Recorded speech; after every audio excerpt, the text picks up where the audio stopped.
Nazimulimba nabitakolimba kakkanya obusungu wonzontamye abaana b'abanno busala olukedde kikyoleka amabujje mu biwoobe nze mu kuyimba saayavula nkyebaliza Mukama.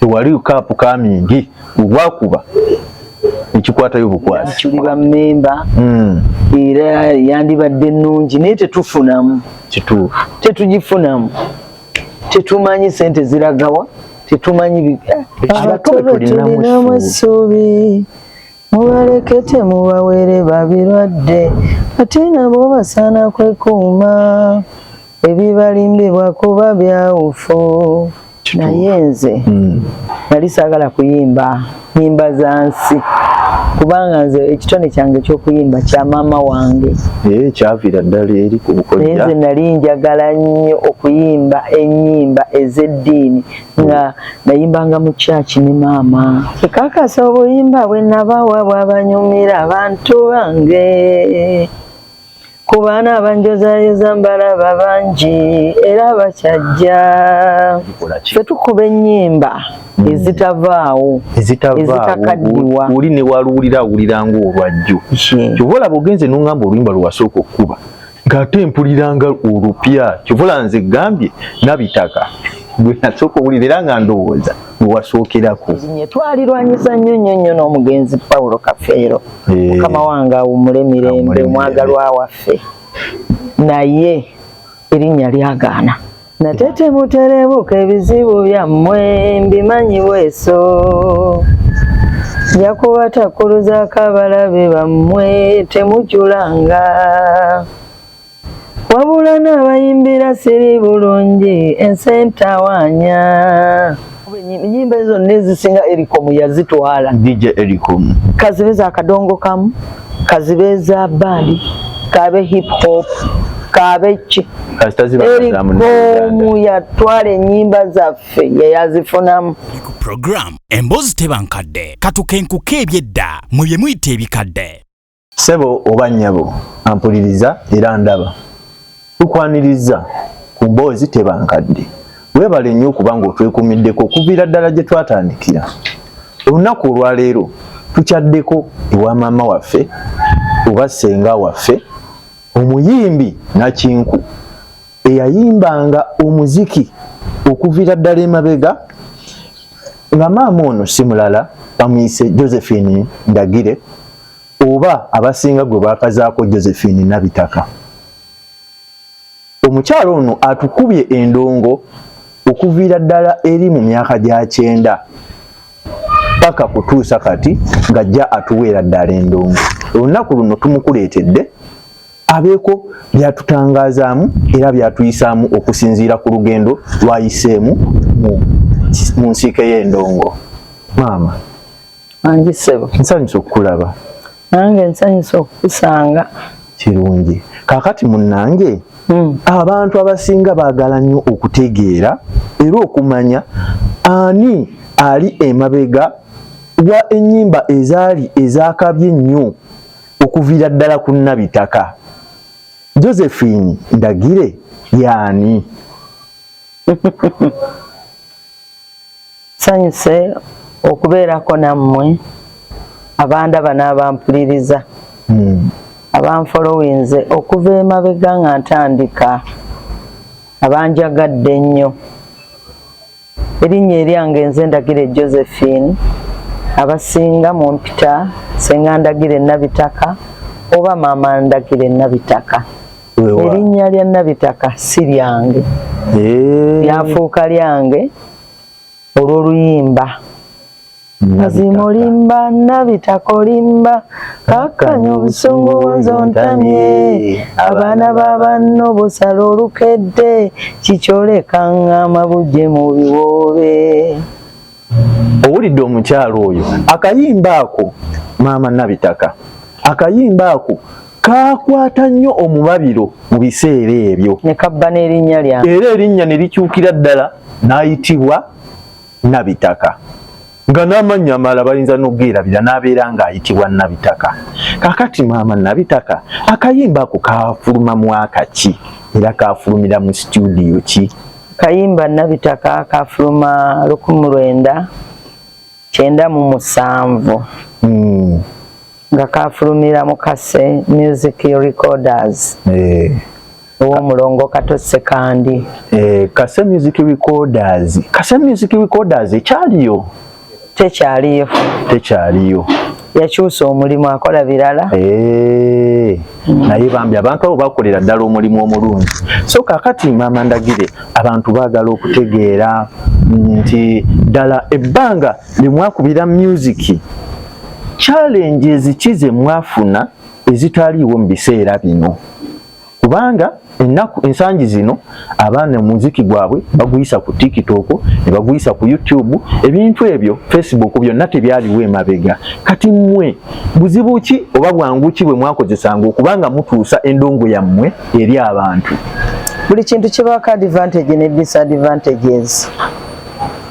Naye advantage eyaliwo, TV zaali ntono, radios zaali ntono, ate nga abantu abakuba ennyimba baagala kye bakola. Naye kati gwafuuka omulimu oguyingiza ssente ate nga bw'oba towaddeeyo ssente ate nno nga ziwera, ennyimba tezikubwa.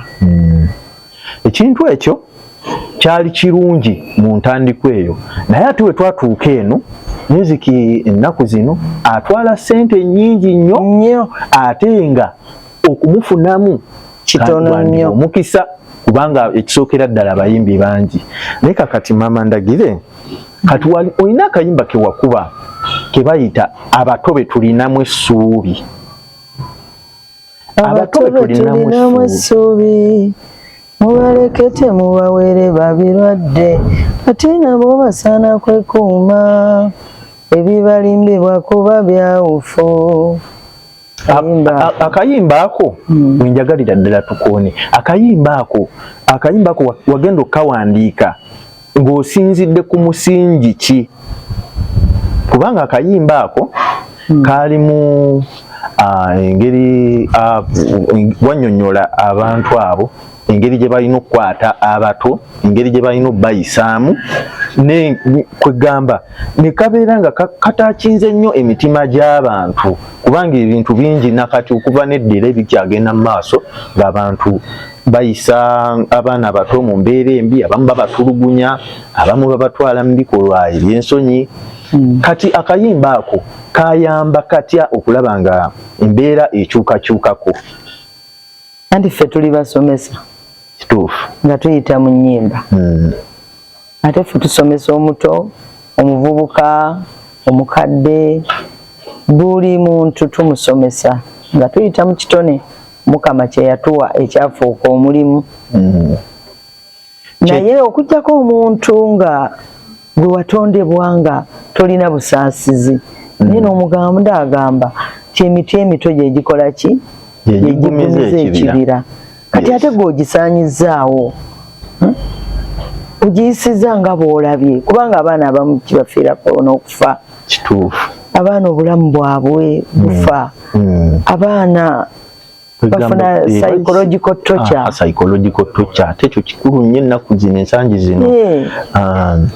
Nga tekiri muva ku muwongo, tekiriva ku mutima ekyamukolebwako, n'obulamu bwe bufa. N'abamumanyi ne future ye eba efudde. Kaakati Maama Ndagire, badde njagala otangaazeemu ku bantu ensiike y'endongo ogiyingira otya, ogitandika otya, era obadde n'abaani b'okwasaganyiza nabo ekintu okutuuka wano? Abantu bangi be twakwatagana nabo era be tukyakwatagana nabo, abalala we bali, abalala Omukama yabayita. Naye ffenna lwe lugendo, ffenna ly'ekkubo, tusabira basabire nti Omukama abasaasira ebyabasobako. Naye nze natandika, nali saagala kuyimba nnyimba za nsi kubanga nze ekitone kyange ky'okuyimba kya maama wange kyavira ddala eri ku bukojja nze nali njagala nnyo okuyimba ennyimba ez'eddiini nga nayimbanga mu kyaki ne maama kuvira ddala ng'okyali muto nga ndi muto ddala nga nkwata ku mukono mpulira ne tugenda ffenna kitone nayonka kiyonke kituufu maama wange muyimbi yali muyimbi mu kyaki naye kati yakula akaddiwa atakyasobola kuyimba kati wova ku maama oyingira ugambe nti kati ngenze efuuke profession nti njagala kubeera professional kuba endongo nali mbyagala kyajja kitya kitone nali nkina naye nga saagala olwokuba wali toyagala kuyimba nnyimba za nsi nga sikirowoozanga nako nti nze ndi bamuyimbi kuba si bye nasoma am a midwife by profession ate ekyo tubadde tetukimanyi ndowooza muwulidde omukyalo ono ebintu byonna byazaakola kwegamba ndowooza kuno kwalinga kuyitibwa kwalinga kuyitibwa ofuuka omusomesa yali ampita kubeera musomesa nga mpita mu kuyimba nogaana okugenda okusomesa ennoni n'obawa mu ddoboozi era okusomesa saabwagalako obwennoni ekyo nakyo nasikula saagala busomesa obwennoni kituufu kakati maama ndagire kati wotandika okuyimba naddala kati oluyimba nga nabitaka ndowooza nze lwe nasooka okutegeera nze simanyi oba olina ze wasookerako asookera ku saamanyirirwa saategeera kyusa kundowooza munange ojuna amakula goona ng'onyambe nemekulajana kutuukaawo olwo oluyimba lwe nasookerako oluyimba nerunjagaza nnyo abantu ng'ate ndi muwala muto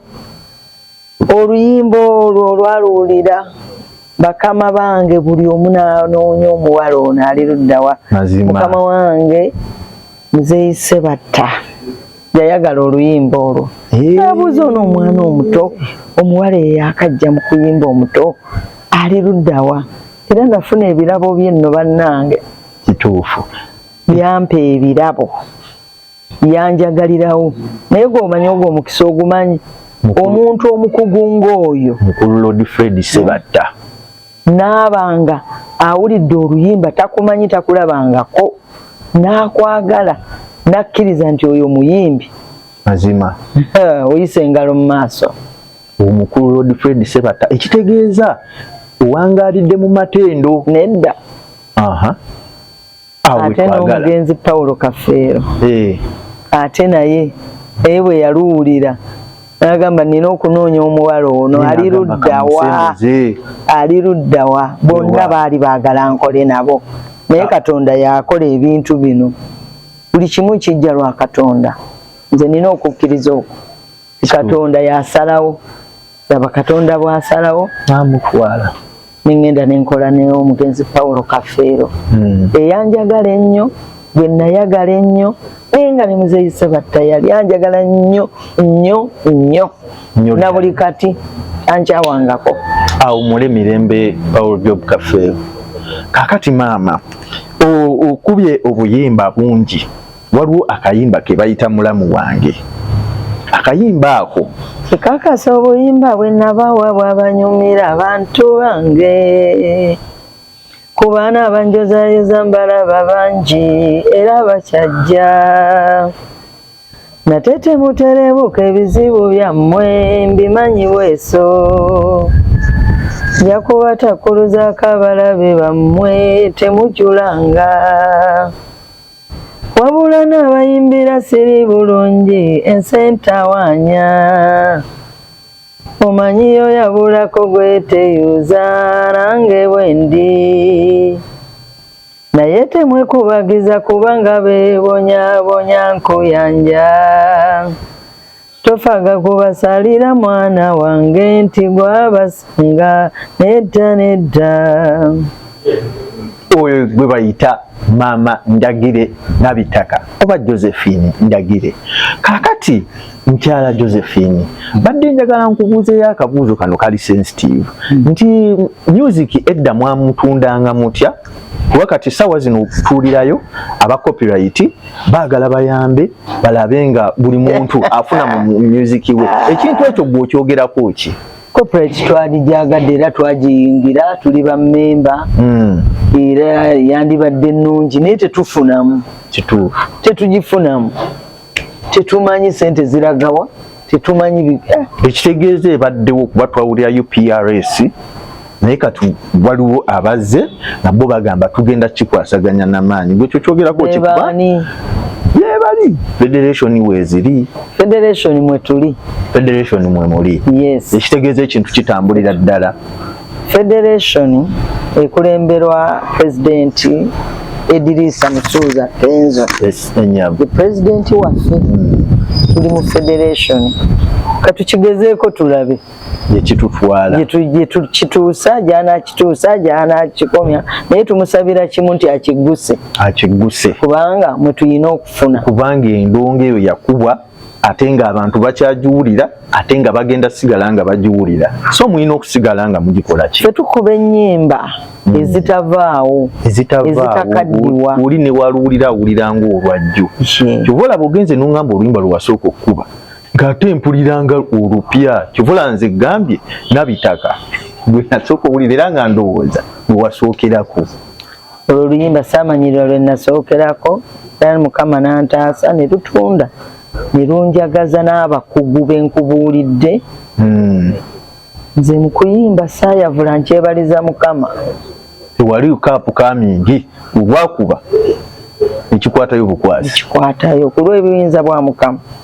olw'ekisa kya Mukama kuba kwe kuyitibwa kwange wali okigwanidde kubanga guli gwali mutindo kakati mama ndagire mbadde nsaba otuyitiremuuko ku albums mmeka ze wakola n'ennyimba ezaaliko ezasinga okukwata abantu omubabiro ngaawe twandigambye nti zaali hits ze nebaza Mukama Katonda ennyimba zange zonna nga we wazikuba nga bwe nazikuba zonna zanyumira abantu ate ennyimba zansinga obukulu nze omu ku baasinga onyumirwa era ndowooza kirabika kisobokera ddala okubanga ennyimba we wazikubanga baali basuubira muntu mukulu balowoozanga nti muntu mukulu ddala naye bagendanga okulaba nga muwala muto kituufu ennyimba zansinga obukulu ezoolaba olaba olwa Nabitaka nga lwabba n'erinnya lyange ne lulibuutikira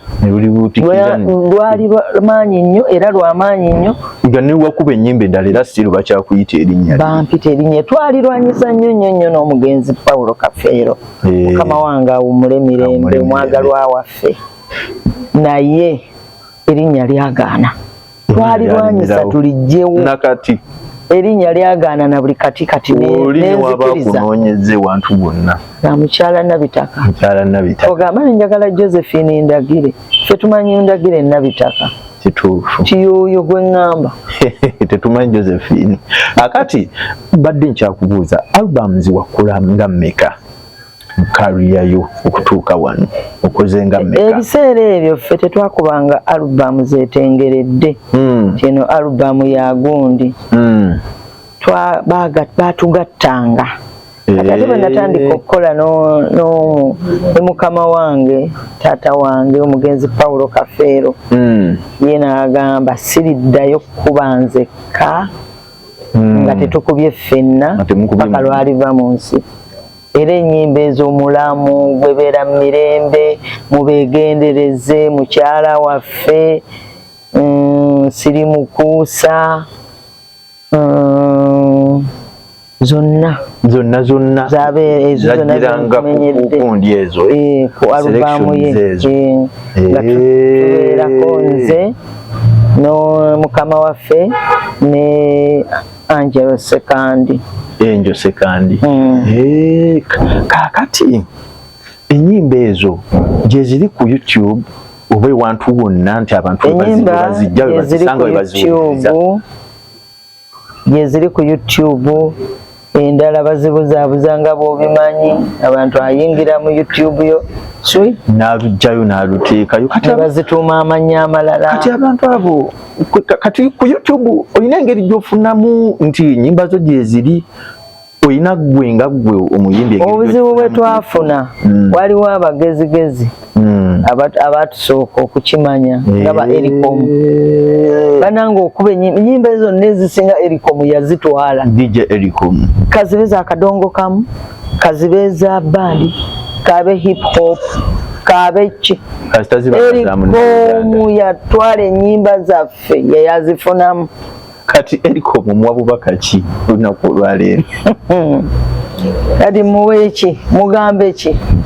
mbwampulire muwe akagambo mugambe munnaye mubimba akomaawo watwala butwazi yatwala butwazi yenaafunamu n'agaggawala ndowooza mukulu Ericom oyo twali munoonyezaako nanyonnyola ensonga ze mumunoonyi kubanga sizize ogenda oziteekayo nga bagamba era owulira oluyimba baluteekayo okuwulira nga mulimu DJ Ericom Ericom kyotukoze baaba tuli mwangu Ericom agaggawadde Ericom munnaye DJ Ericom ndowooza owulidde ensonga ezo DJ Ericom bannaye owulira obubaka buno ogenda duteeka nkyawulwa Ericom abatuuze si basanyufu gamba yatusooka okubuuka ekitegeeza sigweweka sinze nzekka ennyimba nnyingi nnyo gwe ziteekemu owulire ziteekemu owulire mwami Mukaabi oyo yayagalako okumusinkanako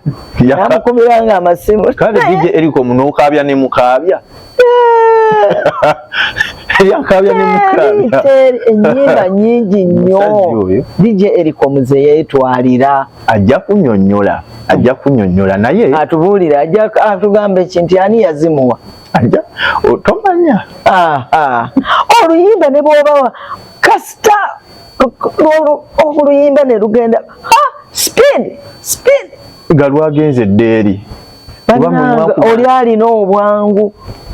alina obwangu kati mwe ennyimba mwazijjangamu mutya ssente bivulu kutunda album ati ssaawa zino mulina okuba nga mukyajja ssente mu music oyo kyekyo kye twogeddeko nti kaakati copyright ekitegeeza nga we mukiriko nti weenaabezze omukulu oyo ajja kuba takyalina buyinza ku nnyimba zammwe era zijja bazimuggibwako katusabe Omukama Katonda Pulezidenti Kenzo Musuuza akigguse naffe tusobole okulya ku ntuuyo zaffe ku bitone byaffe n'abaana baffe abayimbi b'ebweru abo mubalaba bagaggawadde lwakuba bo balina copyright kituufu oli ne wakuba oluyimba lumu naye kakati kambabula ebivulu tebikyali ssente bitegeka nazo ssente nnyingi mukadde kano twagala tuyiteko katini mu bulamu bwa maama waffe ono yatugambyeko emabega awo nti we yali akula yayimbanga ne maama we era ng'ennyimba yayimbanga zaki za ddiini ezitali za nsi ayingira obulamu bw'ensi bwa kuyimba ennyimba z'ensi wenjagala awo ntegeere nti maama ndagire kati gwe ofunye kusoomozebwa ki mu music industry okuva we watandika buzibu ki bw'osinza okusanga ng'oyita mu nsika y'okuyimba ebizibu tebiggwayo ebizibu ate buli omu abisanga mu mirimu gyonna naawe olina by'osanga mbisanga kusoomozebwa gyekuli buli mulimu naye buli kintu olina kikwasa Mukama Katonda ate olina kuba mukkakkamu mugumiikiriza mwetoowaze nakuwulira bakusinga ffe twawuliriza nnyo be twasanga mu kisaawe abakulu ababasookamu twakkiriza okuwabulwa ate omulembe guno ekitaliiwo balabe ennaku zino ayingira lulwe tebawabulwa ogezaako muwabula era tutya n'obbawabula bakuvumira awo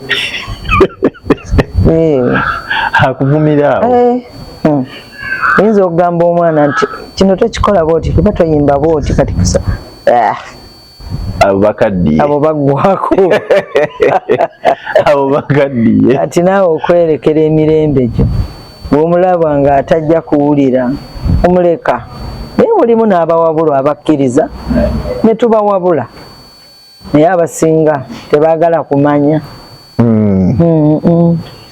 Kakati maama oyinawo akaseera konna mu bulamu bwo ng'ojja oyita mu nsiko ey'endongo ne watuuka n'ogamba naye oba nkite kino nga kinnyinze.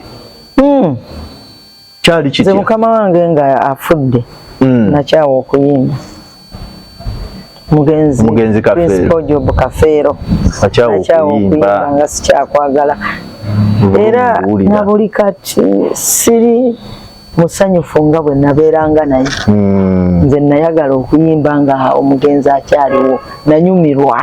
Amaanyi gakuggwamu. Amaanyi ganzigwa nga tewali ajja kuntegeera nga bwe yali antegeera. Kituufu. Era singa teyali muzeeyi Ssebatta kumbuulirira nnyo titoleka kitono kino. Walikomedde ddala awo bwe nandikomye naye muzeeyi Ssebatta yambuulirira yankansolinga. Ogamba twebaze nnyo mukulu Lord Fred Ssebatta. N'ekirala abatulaba n'abatuwuliriza nange ffe temukyatubanja tukoze omulimu. Mwakola mwakuba tukoze omulimu mwaka ku mwaka. Ebintu ebitaweebuula ebitamansa ntungo. Kituufu. Kaakati toyinza kati kumbuuza essaawa eno nti akapya. Yes, ebipya tubirina naye tukyalina okutegeerera ddala n'okunyonyoka. Kituufu. Tukyalina okunyonyoka ennyimba ezo oba kati oli ne waluteekamu essaawa zino ayinza okugamba lwa mwaka guwedde. Onyumirwa. Sawundi yali kiriya. Twalikodingiranga mu kasiiwuukiranga. Eri studio yali y'amaanyi. Ate nga n'omuntu omwami eyatulikodinga nga producer yali amanyi nnyo bamuyitanga Tiimu Kizito. Tiimu Kizito yali amanyi nnyo naye yafiira mu Amerika ebitategeerekeka. Bamafiya baamutta nange nabiraba mu mawulire. Mwaka ki ogwo? Gugenze nno oba yali 2022 bamuttira. Twabiraba mu mawulire tetwamanya nakumanya kale twabiraba mu mawulire yali yabula bagenda okuzuula baamutta bamuttira mu Amerika eyo. Yali nnyo ekyamukulu Tiimu Kizito. Naye yali amanyi omusajja oyo. Kira kitegeeza yakoleranga abangi abasinga mu kasiiwuukira. Naye nga bw'oba tomanyi tokolera mu kasiiwuukira bakugoberawo. Siya nga tokolerayo. Waliwo be bagoba b'omanyi. Era babagobera kitegeeza tebamanyi oyagala nkoleki. Nkugamba embu oyogerayo nedda ssebo si bwenkola omumukama kale nanyini kiggwa. Era ddala nanyini kiggwa yakiweebuula. Era ddala kituufu. Sisobola. So kaakati twekisiza kira tunamma. Era ddala kaakati gwe omulungi andaba Mboozi Tebankadde mbadde n'omukyalo ono maama Senga Josephine Ndagire Nabitaka. Akayimba abantu bakaagala Nabitaka n'abaana abato nabuli kati. Era nakati oli bwakawulire kaba kajja musigala muntu ajja kuddamu akanoonya akawulire ogenda n'oyimba. Era bagamba Nabitaka oyimbire Nabitaka. Era n'abantu era baali agadde bayimbire Nabitaka nkabayimbira okayimbamu. Naye tujja kusinkana olunaku olulala Omukama nga ye mubeezi. Webale nnyo okunsinkana nange neesinye basinkana. Mukama abampeera omukisa. Bw'atyo abadde maama Ndagire Nabitaka oba Josephine Ndagire. Emboozi Tebankadde nga omuweerezaawo nsigadde Cyrus Ntale. Cameraman bamuyita Sena Ronnie Sena oyo mubi. Kakati n'omukulu Mboga bali ku ddembe. Gamba abo baka. Emboozi Tebankadde. Lwaki mbayita abo babi? Gamba abo baka. Anti kati engombe eriko abo babi. Oli ku program Emboozi Tebankadde katukenkuka ebyedda mu bye muyita ebikadde.